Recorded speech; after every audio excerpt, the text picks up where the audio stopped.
Hello there everyone and welcome back to my new After Effects tutorial. Let's take a look at what we're gonna be creating today.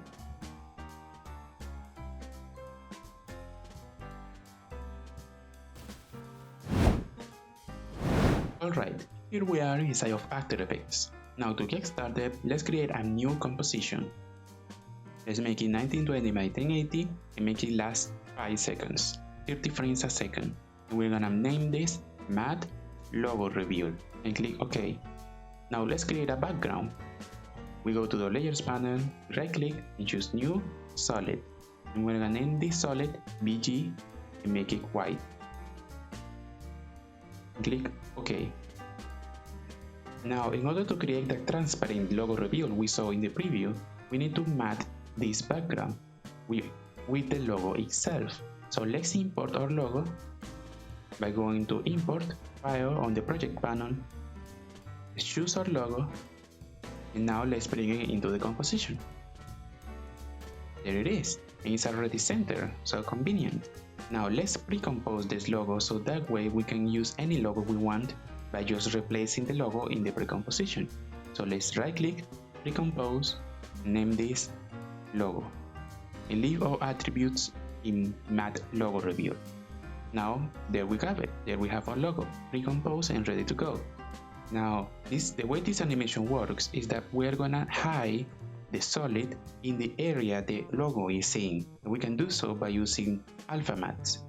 So let's toggle switches and modes by clicking this button or hitting F4, go to the PG solid, and here in the track mask section, let's choose alpha inverted matte. And what the alpha inverted matte does is that it hides the solid in the area that is below the Yin Yang logo, like this. So let's animate this logo so that it starts big and it goes down to the size that we want. So let's go forward until we are at the time that we want the transition to last. I'm gonna go to 2 seconds. I'm gonna scale it down by hitting the layer, hitting S on my keyboard and shrinking it down until I get a nice size that I may want to use. So let's use the proportional grid to get a solid idea, like this, maybe a little bit bigger. Good. Now let's click on the stopwatch, so this is the final state of the scaling. Go back to the beginning of the timeline and make it bigger until it covers the whole composition. And what this does is that it's gonna go from one clip of the video to the transition by scaling down the logo itself. And we can easily ease these keyframes by highlighting them and hitting F9 on our keyboard. We can even go into the graph editor and modify the speed curve, so that way it starts fast and eases into the end by highlighting the last keyframe and dragging this handle right here to the left to make it prioritize the speed on the beginning of the animation, like this. So now let's take a preview. It starts fast and it goes slow at the end. We can make this even smoother by making it a little bit slower. I'm gonna extend this to 2.5 seconds. That works for me. Now let's transition into the logo itself. So let's duplicate this layer, this logo layer, and now we have the Yin Yang doing the same thing right on top of the layer. So what we want to do is we're gonna reduce the opacity of this logo by hitting T on our keyboard to bring up the opacity, and make the opacity from 100% to 0% right at the end. So let's go to where it's starting to fade in, down here. Let's click on the stopwatch for opacity, start at 0, go to the last keyframe and bring it back to 100%. And let's easy ease this keyframe by hitting F9 and prioritize speed the same way by highlighting the last keyframe and dragging to the beginning. So now we got this. It's going a little bit too fast at the beginning, so I'm gonna undo this.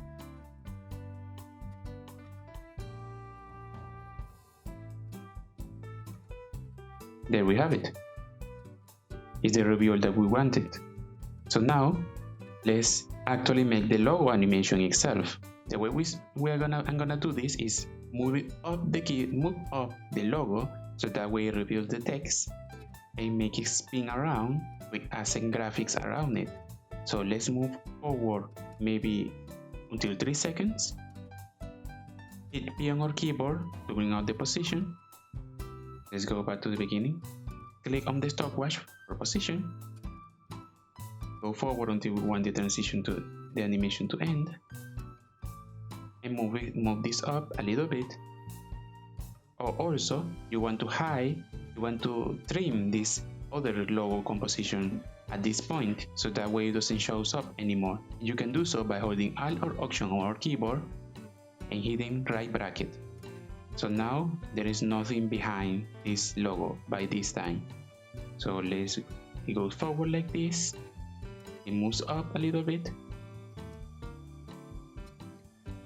And then we can easy ease these keyframes. Go into the speed graph, prioritize the beginning of the animation.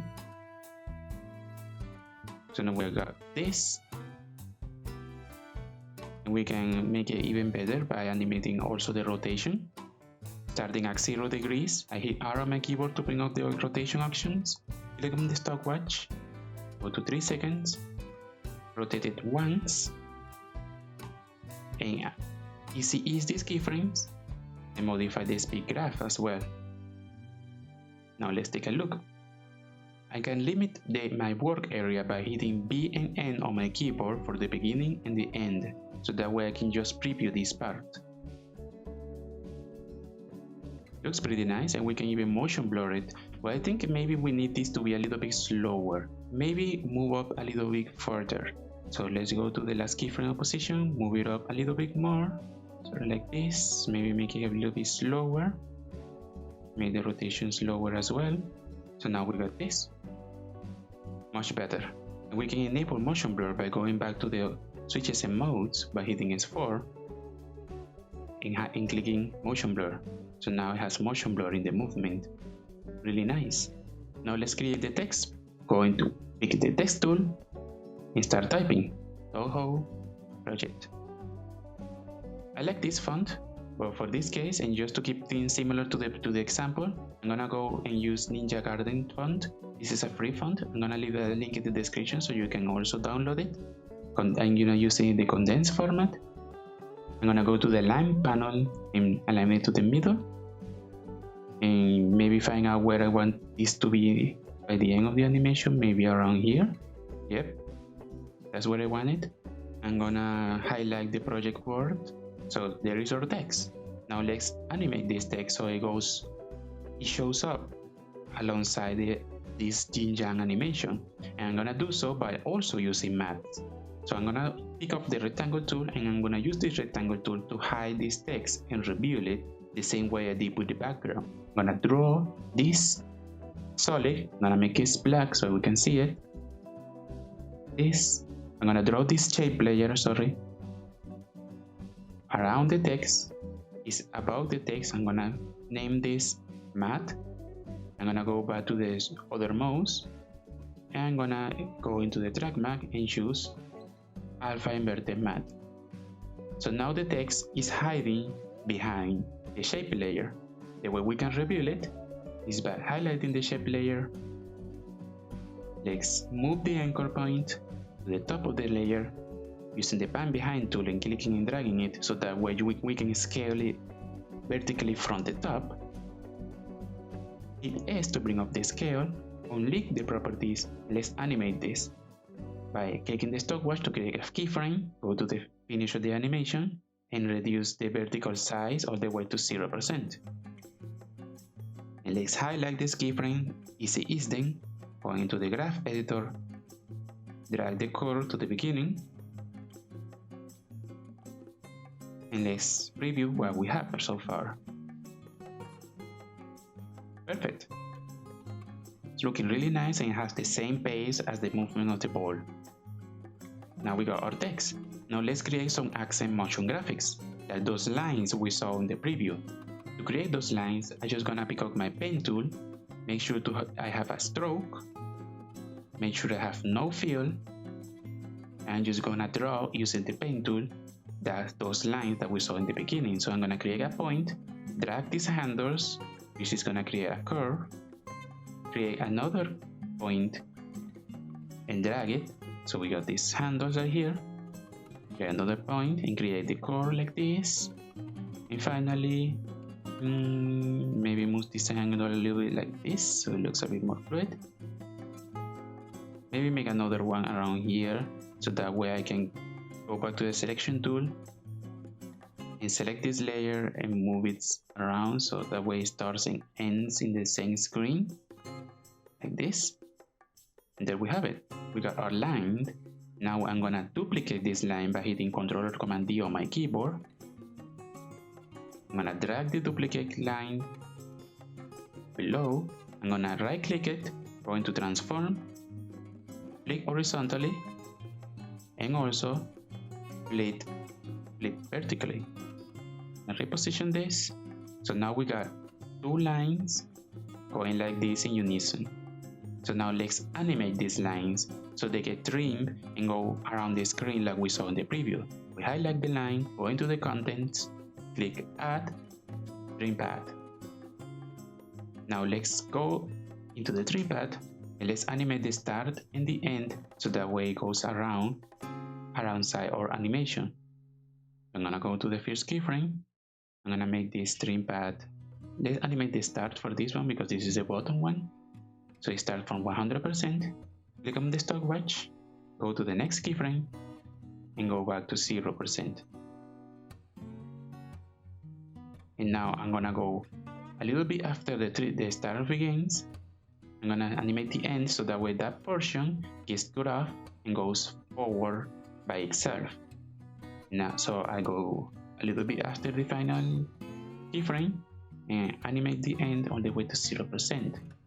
And the way this looks is that it's gonna cut off that section of the line so it moves by itself like this, by animating the start and the end of the line.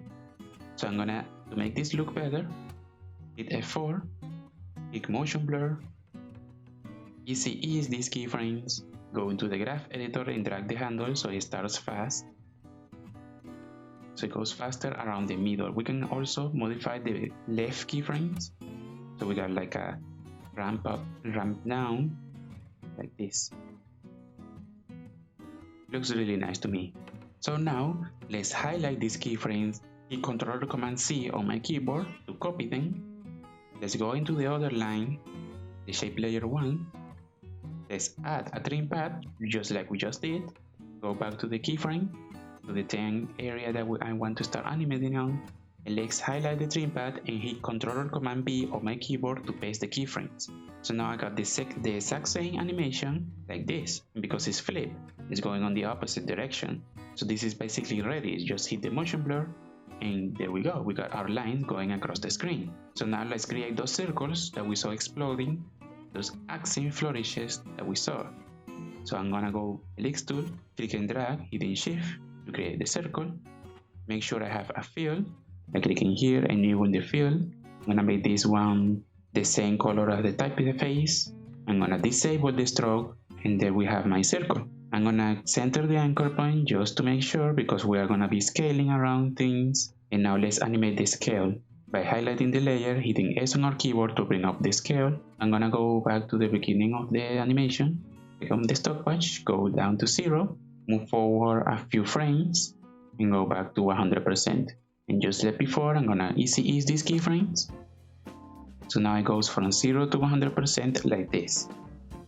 Now the trick I'm gonna do here to make this look like a bubble is that I'm gonna duplicate this circle, which I'm gonna rename circle. I'm gonna duplicate it by hitting Ctrl or Command D on my keyboard. And now what I'm gonna do is I'm gonna offset the duplicate a little bit after the first one. I'm gonna go down to the last keyframe and increase the size by a little bit, maybe to 105% instead of 100%. And now I'm gonna use the track matte on the bottom circle. So hit F4 on my keyboard. I'm gonna alpha invert the matte so that way when the second circle comes, the first circle hides behind it, which creates this effect that we see right here. Like it grows. Let's move this a little bit more so we can see this. And you can see as the second circle grows, it hides the circle above it. Just like we do with alpha mattes, the second circle hides the one above it, so that now we have this bubble right here. So let's highlight these two layers. Let's key Ctrl or Command D to duplicate them, and now we have a copy. So let's move these circles around the composition by constantly duplicating them and moving them around. And let's change the color of some of these ones by highlighting them and going to fill. I'm gonna make them black, and there we have it. Now we got our accent motion graphics. Now let's offset these so they come at random times. So we pick up one pair of the circles, we move them backwards, we pick the next pair and we move them, and so on and so forth. We move them randomly around the composition, so that way they come at different times, and we can see them going like this. We have it, they're coming like this. Maybe this one right here should be offset a little bit more, so it doesn't come at the same time as the line. Let's make it faster, like this, so it disappears. And there we have it. Now let's highlight all of these decorations alongside the lines, these accent motion graphics, by hitting the first one, hitting the last one by holding Shift. Let's select them all and let's pre-compose them so we can group them together, so we got a tidier layers pattern. I'm gonna name this accent motion graphics and click OK. So now we got all of those layers in the same composition. So now we can apply effects to all of them at the same time. So I'm gonna go into my effects and presets, and I'm gonna look for glow. So it's the last one for me. It's under stylize glow. I'm gonna drag it to the accent graphics composition. So now we got a glow around all of our accent graphics. I'm gonna leave it like this. I think this is fine. Maybe we can change the threshold a little bit. No, I think this is alright. Maybe 50%. And now let's add a glow to the typeface as well, to the Toho project typeface. Let's make it a little bit less thresholded so we can keep some of the original color. Maybe not so much radius, maybe just 20. No, let's leave it at 10, but increase the intensity maybe. Okay, and let's add a glow to the logo as well. And let's increase the radius. Let's reduce the threshold. Let's increase the intensity. A very shiny, glowing logo animation sequence. So now that we got our accent motion graphics ready, let's start working on making the exit animation. And something else I want to do is make this a little bit slower because it's going a little bit too harsh right now. And I highlight the logo, hit U on the keyboard, highlight the position and rotation keyframes, and dragging forward a little bit, so they are a little bit smoother at the end of the animation, like this, much better. Alright, let's make sure nothing is clipping. It's clipping, the text is clipping right now, so I'm gonna also extend the matte animation, so it's also slower. Okay, it's looking good. So now let's hide this by hitting U again, and let's work on the exit animation. So let's go at the end of the animation, let's give it a few seconds to breathe so people can see the logo, maybe until 4 seconds. I'm gonna extend the work area, and now this is where I want to start my exit sequence. So the way I'm gonna do it is I'm gonna duplicate this logo. I'm gonna do something similar to the thing we did at the beginning. Then I'm gonna grab this background, I'm gonna crop it, hitting Alt or Option of the keyboard and hitting the right bracket. I'm gonna duplicate it, and I go down to this background and I'm gonna hold Ctrl or Shift D or Command and Shift D to duplicate and crop it so there is a new background from this point forward. I'm going to Alpha, I'm gonna remove the original track matte. I'm gonna track matte this alpha inverted matte to the duplicate logo, so that way, well, behind this logo there is just transparency, as we can see. So I'm gonna animate the opacity of this logo again by creating a new opacity keyframe of 100% opacity.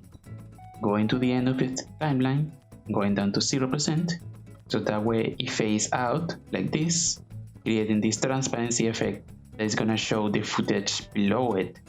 So now we gotta animate the camera to make this even better.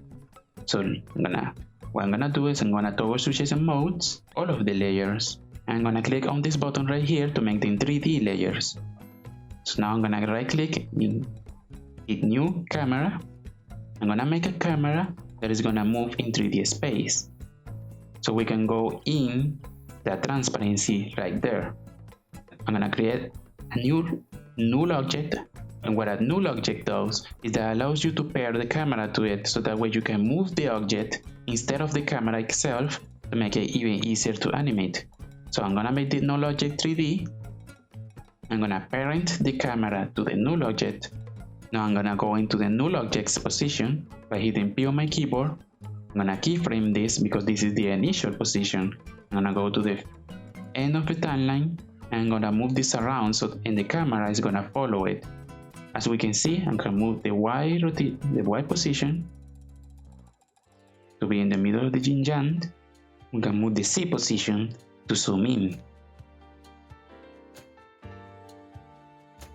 And we can adjust it, keep zooming in. Let's turn off the transparency so we can see this a little bit better. Need a little bit more white like this. Yeah, this is looking good enough.